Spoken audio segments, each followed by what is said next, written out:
கதை கேட்க தயாராயிட்டீங்களா? இன்றைக்கான வேத வசனத்தையும் கதையும் பார்ப்போமா? பெற்றோர்கள் கவனத்திற்கு. நம்ம என்ன செய்யறோமோ அதை தான் பிள்ளைங்க பண்ணுவாங்க. நம்ம எவ்வளவுதான் உபதேசம் பண்ணாலும் அது அவங்க காதுல ஏறாது.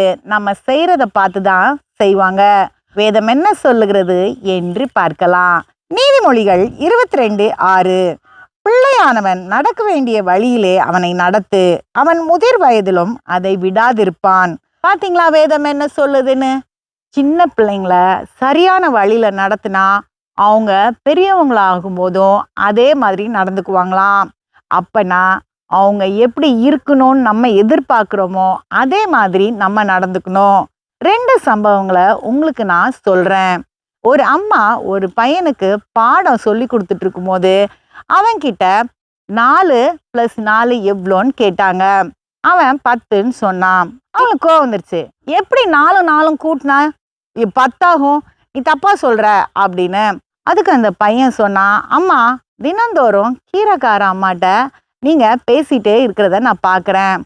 அவங்க காய்கறியும் கீரையும் கொடுத்த பிறகு 10 ரூபா சொன்னாங்கன்னா 2 ரூபாயை குறைச்சி 8 ரூபான்னு அவங்க வேலையெல்லாம் கெடுத்து அவங்க கிட்ட நீங்க பேரம் பேசிட்டே இருக்கிறீங்க. கடைசியில் 8 ரூபா தான் கொடுத்து அனுப்புறீங்க, 2 ரூபாயை குறைச்சிட்டு. அதனால தான் நான் என்ன யோசிச்சேன்னா, நான் 10ன்னு சொல்லிட்டேன்னா நீங்கள் எப்படி 2 குறைக்க போகிறீங்க? அதனால 8 சரியான பதில் ஆயிரும். அதனால நான் 2 அதிகமாக சொன்னேன் அப்படின்னு. இந்த அம்மாவுக்கு ஒரு மாதிரி ஆயிடுச்சு.